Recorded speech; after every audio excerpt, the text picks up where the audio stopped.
إن الحمد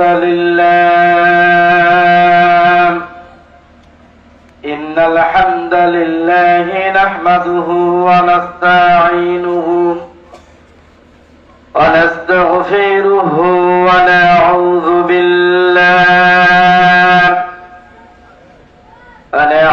بالله من شرور أنفسنا ومن سيئات أعمالنا من يهدي الله فلا مضل له ومن يضلله فلا هادي له وأشهد أن لا إله إلا الله وحده لا شريك له وأشهد أن محمدا عبده ورسوله فقد قال الله تعالى في كلامه المجيد وفي فرقانه الحميد أعوذ بالله من الشيطان الرجيم بسم الله الرحمن الرحيم وجاهدوا في الله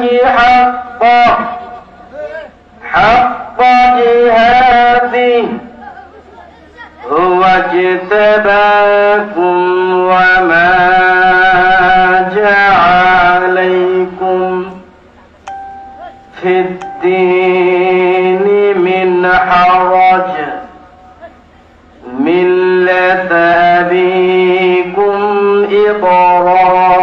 إبراهيم هو سماكم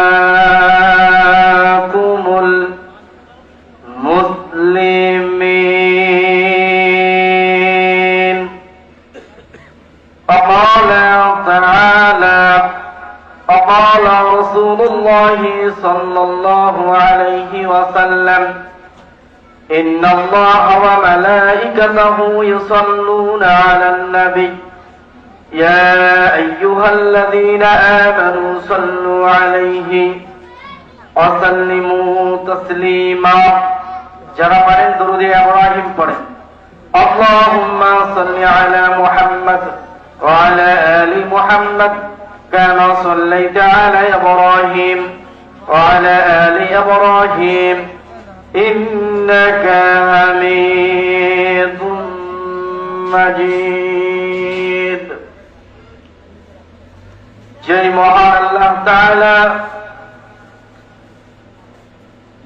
পবিত্র এক জায়গায় তাফসীরুল কোরআন মাহফিলে বসার সুযোগ করে দিয়েছেন সেই মহান আল্লাহ তাআলার কাছে শুকরিয়া আদায় করি বলেন আলহামদুলিল্লাহ। যে মানব বিশ্ব নবীজি সেই নবীর প্রতি সংক্ষিপ্তভাবে দরুদ পড়ি বলেন সাল্লাল্লাহু আলাইহি ওয়াসাল্লাম। একজন আলোচনা হচ্ছে পৃথিবীতে এত তাফসীর মাহফিল হয়, পৃথিবীতে অনেক মসজিদ অনেক মাদ্রাসা, তারপরেও পাপের কাজ বন্ধ হয় না কেন? পৃথিবীতে যতগুলো তাফসীর মাহফিল হচ্ছে প্রায় 20,000-এর উপর শ্রোতা, 20 লাখের উপর শ্রোতা। কিন্তু বলেন তো এত তাফসীর মাহফিল হচ্ছে, একটি পাপের দরজা কি বন্ধ হয়? ঘুষ বন্ধ হয়েছে, সুদ বন্ধ হয়েছে, দুর্নীতি বন্ধ হয়েছে, জুলুম বন্ধ হয়েছে?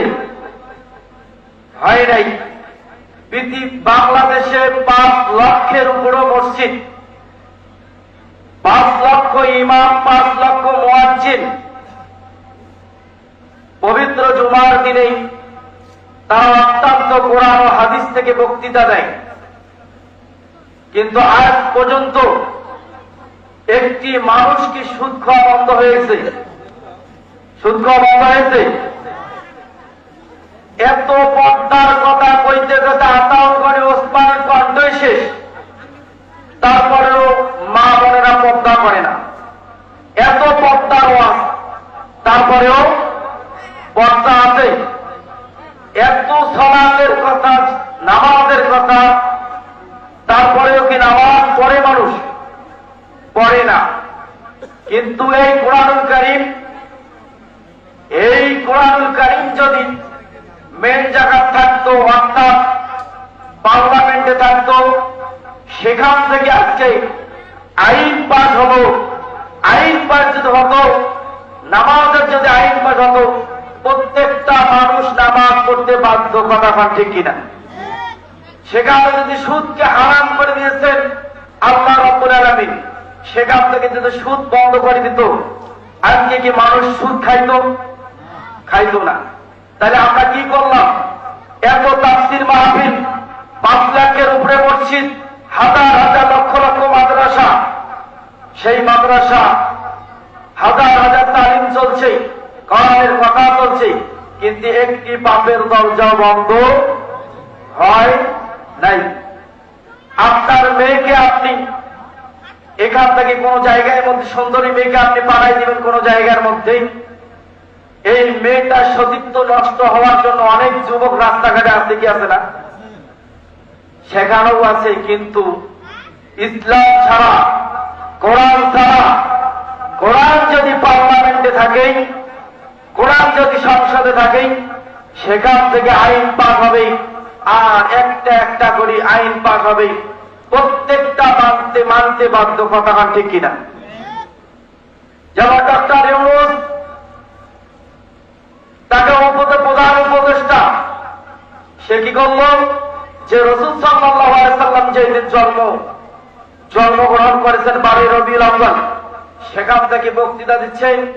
প্রত্যেকটা মসজিদে, প্রত্যেকটা স্কুলে রাসূল সাল্লাল্লাহু আলাইহি সাল্লামের কথা চলবে। কথা হয় কি হয় নাই? হয় নাই। আদেশটা কে দিয়েছিল? উপদেষ্টা, যেখানে মেন জায়গা অর্থাৎ পার্লামেন্ট থেকে। তার কেউ যদি এই কোরআনুল কারীম পার্লামেন্টে যায়, তাহলে সুদ বন্ধ হবে, ঘুষ বন্ধ হবে, দুর্নীতি বন্ধ হবে, মাদক বন্ধ হবে, জেনা বন্ধ হবে, চুরি বন্ধ হবে, সব কিছু বন্ধ হয়ে যাবে। মা বোনেরাও সেখান থেকে পর্দা করবে। তাহলে আল্লাহ রাব্বুল আলামিন কি বলেন? আল্লাহ রাব্বুল আলামিন নবীজি যত পয়গম্বর পৃথিবীতে পাঠিয়েছেন, আল্লাহ রাব্বুল আলামিন প্রত্যেকটা পয়গম্বরকে, প্রত্যেকটা নবীকে আল্লাহ রাব্বুল আলামিন দ্বীন প্রতিষ্ঠা করার জন্য আল্লাহ তাআলা পাঠিয়েছেন। আল্লাহ রাব্বুল আলামিন বলেন, শারা'a লাকুম মিনাদ দীনি মা ওয়াসা বি নূহিন ওয়াল্লাযী আওহাইনা ইলাইকা। আমি নবীদেরকে পৃথিবীতে পাঠিয়েছি, নূহ আলাইহিস সালামকে আমি পৃথিবীতে পাঠিয়েছি আমার দ্বীন প্রতিষ্ঠা করার জন্য। ইব্রাহিম আলাইহিস সালামকে পৃথিবীতে পাঠিয়েছি আমার দ্বীন প্রতিষ্ঠা করার জন্য।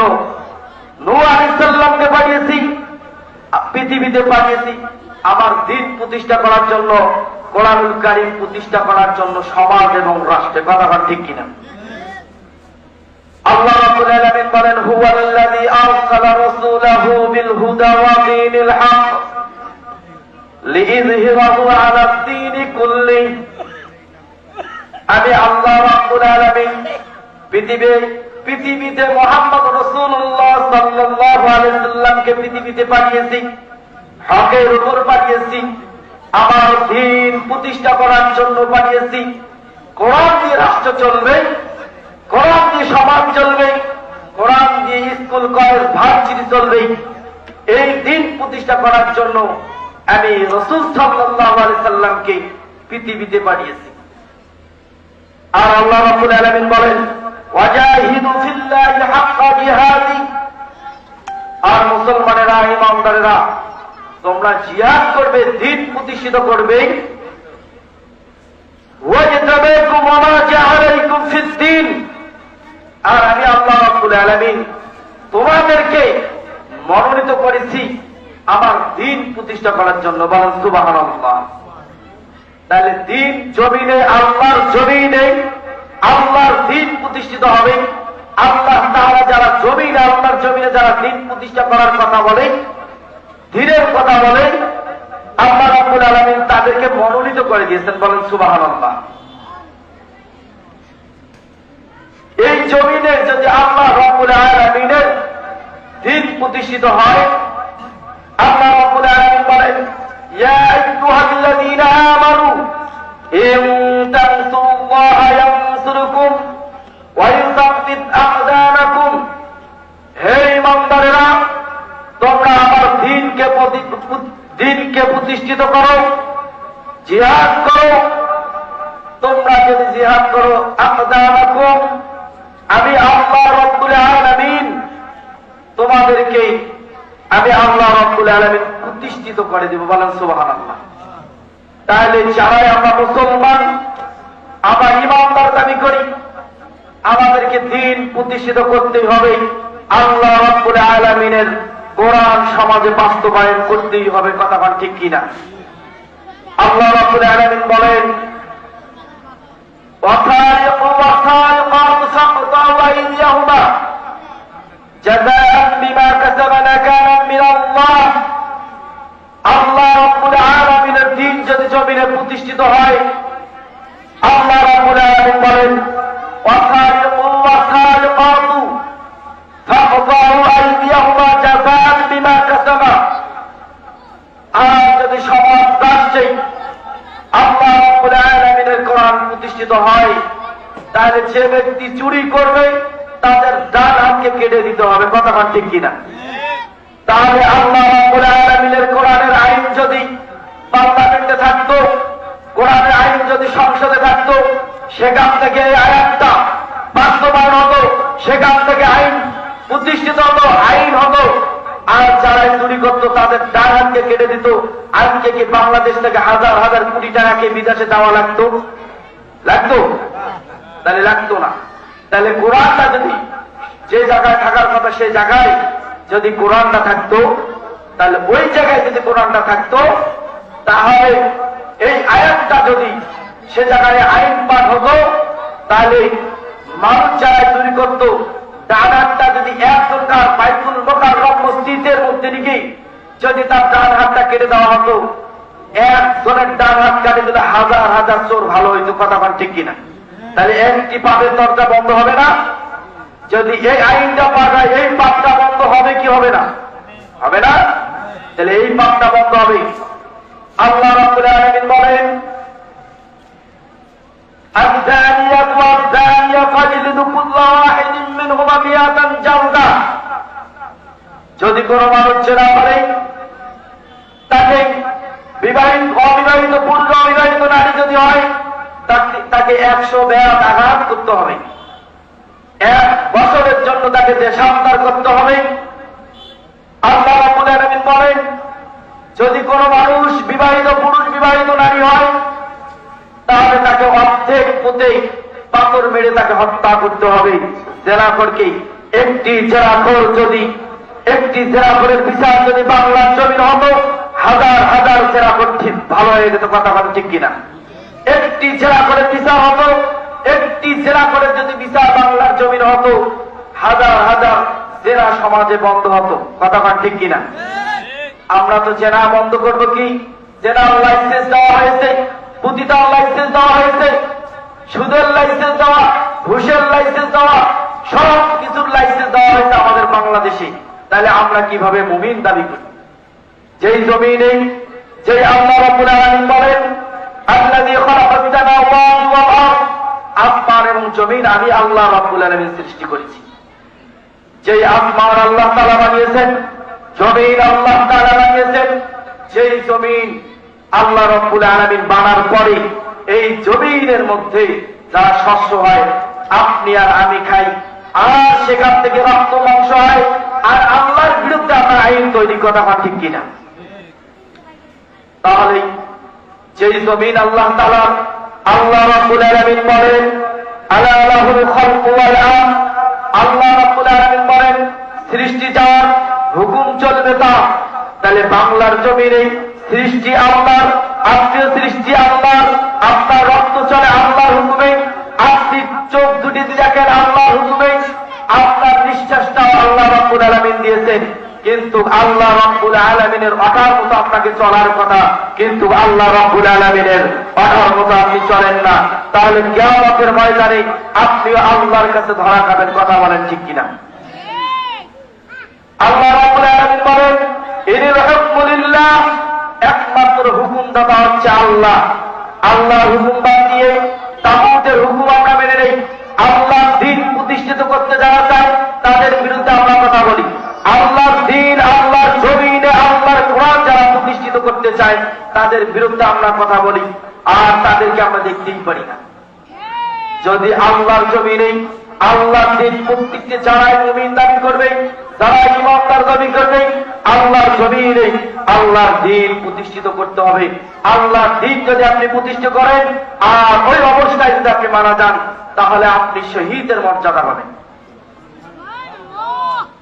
আল্লাহ রাব্বুল আলামিন বলেন ওয়ালা তাকুনু লিমান ইউকতাল ফী সাবিলিল্লাহ, যে ব্যক্তি দ্বীন প্রতিষ্ঠিত করলো আর দ্বীন প্রতিষ্ঠিত করার জন্য যে জিহাদ করলো, আর যদি কোনো ব্যক্তি মারা যায় তাহলে ব্যক্তিটা কবরে যাওয়ার সাথে সাথেই আল্লাহ রাব্বুল আলামিন তার খাদ্য আল্লাহ রাব্বুল আলামিন তাদের জন্য দিয়ে দেবেন। তাহলে এই জমিনে, আল্লাহর জমিনে যদি কোরআনুল কারীম বাস্তবায়ন হতো, তাহলে আল্লাহ রাব্বুল আলামিন বলেন ইয়া আইয়ুহাল্লাযীনা আমানু কুতিবা আলাইকুমুল কিসাসু ফিল কাতলা, তোমরা কোরআন যদি বাস্তবায়ন হতো, আল্লাহ রাব্বুল আলামিন বলেন হে ঈমানদারগণ, তোমরা এই কোরআনের কিসাস, ইয়া আইয়ুহাল্লাযীনা আমানু কুতিবা আলাইকুমুল কিসাসু ফিল কাতলা, হত্যা হত্যা করতে হবে।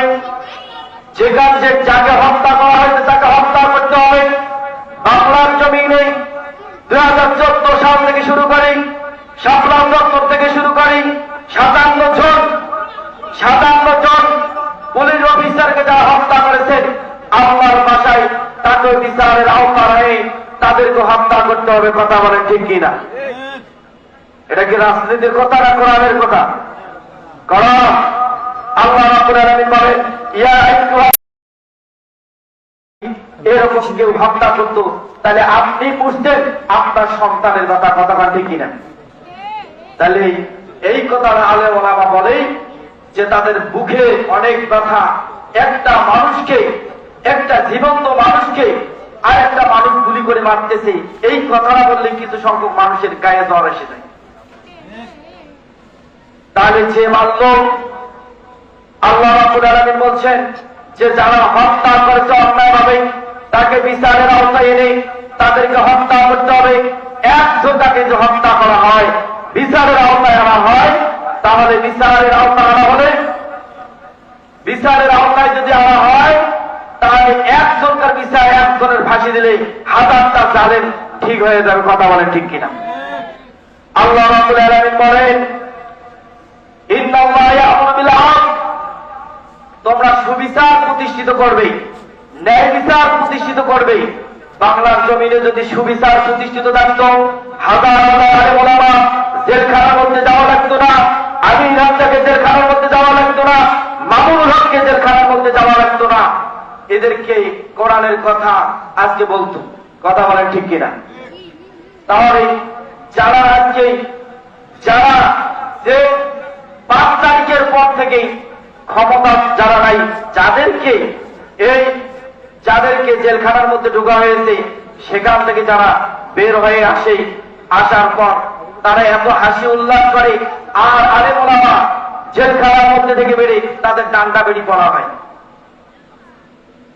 তাদেরকে ডান্ডা বেড়ি পড়া হয়, আলেম ওলামাদেরকে ডান্ডা বেড়ি, আর মন্ত্রীরা যারা জেলখানার মধ্যে তারা হয়ে উল্লাস করতেছে, তাদেরকে জামাই আদর দিতেছে। কথা বলেন ঠিক কিনা?